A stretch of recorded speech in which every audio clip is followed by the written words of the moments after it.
दोस्तों, स्वागत है मेरे साथ। ये समस्या रामकृष्ण परमहंस से जुड़ी हुई है, जिनके पास सिद्धियों की कोई कमी नहीं थी, लेकिन फिर भी वो असली सिद्धि से अब तक भी अनजान थे। वो इसके करीब अवश्य थे, लेकिन करीब होने में और वो घटना घटित होने में अंतर होता है। उनकी ख्याति बहुत हो गई थी, लेकिन फिर भी वो ध्यान के अंतिम केंद्र तक नहीं पहुंच पा रहे थे।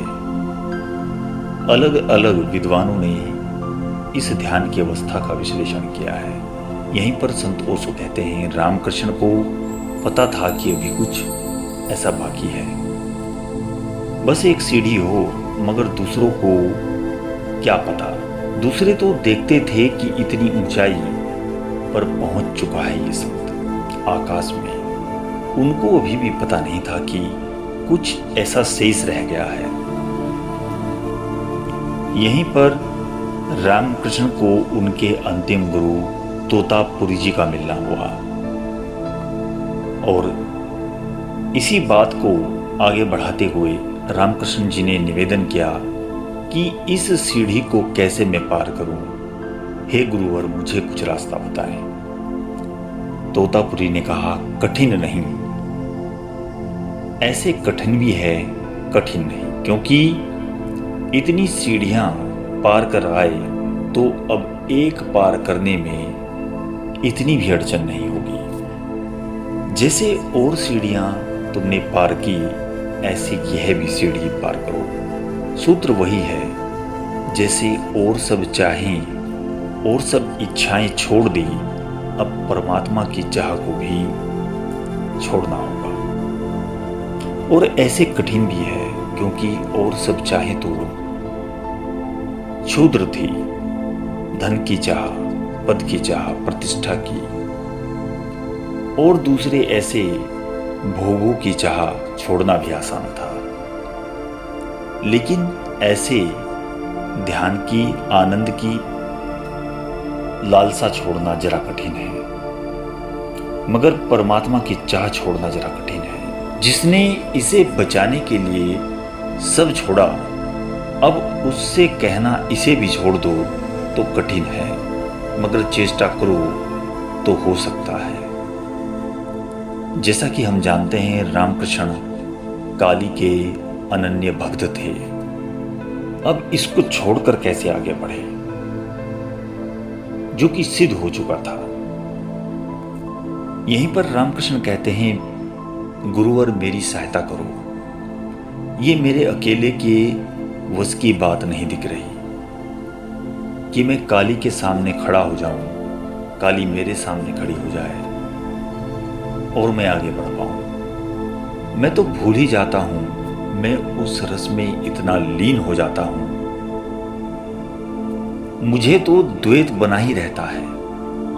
भक्त का और भगवान का अद्वैत घटता ही नहीं है, वो घटना घटित नहीं होती है। तोतापुरी जी ने कहा, मैं एक काम करूंगा कि तुम अपनी आंखें बंद कर लेना।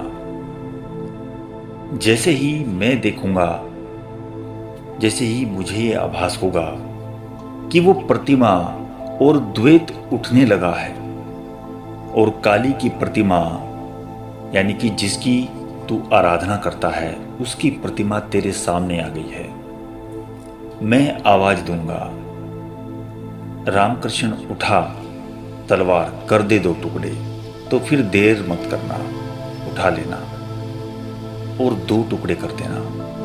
रामकृष्ण जैसे अद्भुत व्यक्ति ने पूछा, लेकिन तलवार कहां से लाऊंगा? तोतापुरी ने कहा, यह खूब कही। रामकृष्ण जी कह रहे हैं कि उस ध्यान की अवस्था में मैं कैसे आखिरकार तलवार से काट पाऊंगा, और यह काली माता कहां से लाया है तू?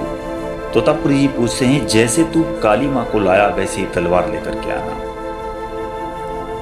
यह भी कल्पना है तेरी, सतत कल्पना करने से यह प्रतिमा खड़ी की है तूने, जहां से यह लाया है वहीं से तलवार भी ले आना।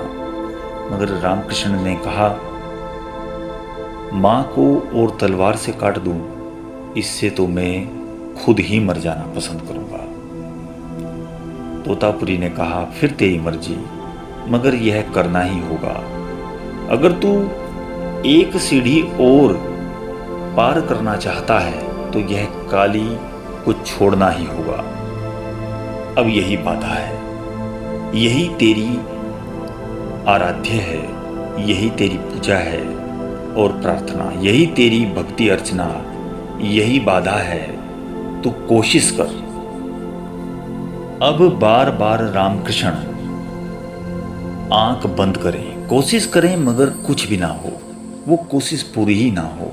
जो बात हुई थी आंख खोले टाइम वो हो ही नहीं। आंख बंद करे कि आंसुओं की धारा की आनंद मग्न होकर के वो जैसे डोलते थे वो डोलने लगे। और तोतापुरी कहें, फिर वही, अब तू यह किस लिए डोल रहा है? क्योंकि अद्वैत भाव में डोलना वगैरह ऐसा कुछ नहीं होता और आंसू वगैरह की भी कोई आवश्यकता नहीं। जब हम अद्वैत भाव में होते हैं तो ऐसे आंसुओं की और ऐसे इस तरह के आनंद की आवश्यकता नहीं होती।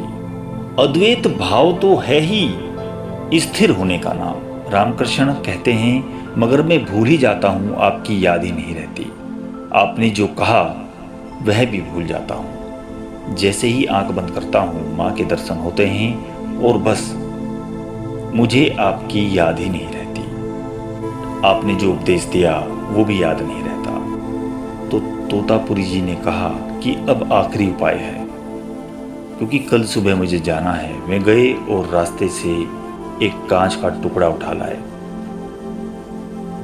पड़ा होगा किसी भी बोतल का, और उन्होंने रामकृष्ण को कहा कि तू आंख बंद कर, और जैसे ही मैं देखूंगा कि तू डोलने लगा, आंख में आंसू आ गए। जैसे ही मुझे लगेगा कि अब प्रतिमा खड़ी हो गई, मैं तेरे माथे को इस कांच के टुकड़े से काट दूंगा।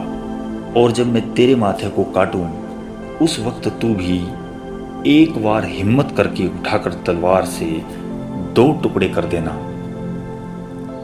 उस काली माता के। इधर मैं तेरा माथा काटूंगा, उधर तू मैया को काट देना। बात थी तो बहुत कठिन, बहुत मुश्किल। अपनी ही मां को साधारणतः मारना बहुत मुश्किल, और फिर काली मां को मारना तो बड़ा मुश्किल।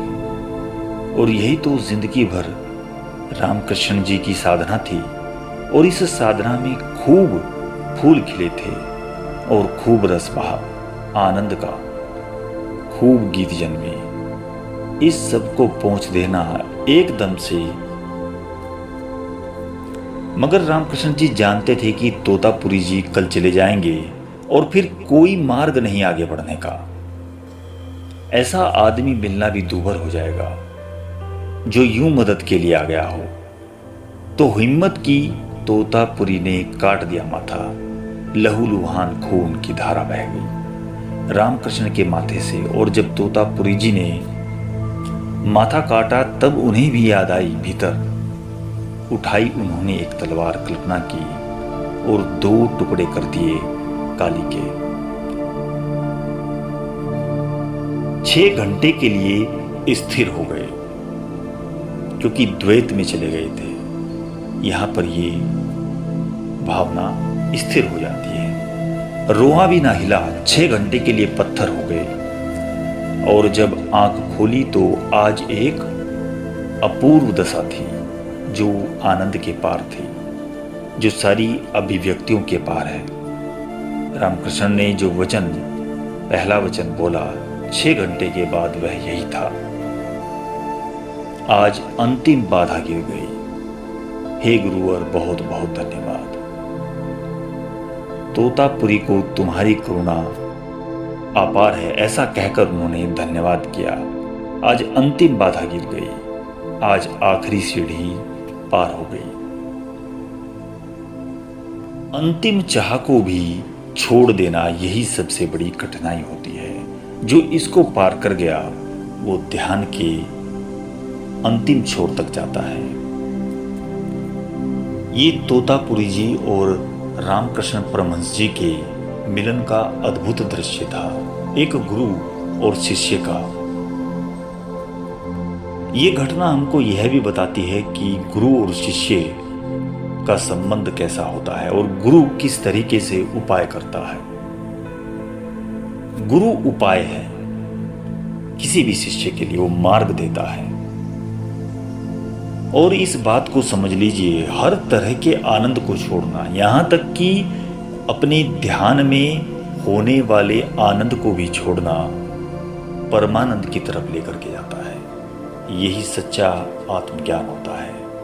ये बड़ी गूढ़ और रहस्यमय बातें हैं। इनको समझने से हमारे ध्यान को भी सार्थकता मिलती है। विदा लेता हूं दोस्तों, और आगे मिलता हूं किसी ही ऐसी वीडियो के साथ, सत्य खोज के साथ। ओम नमः शिवाय।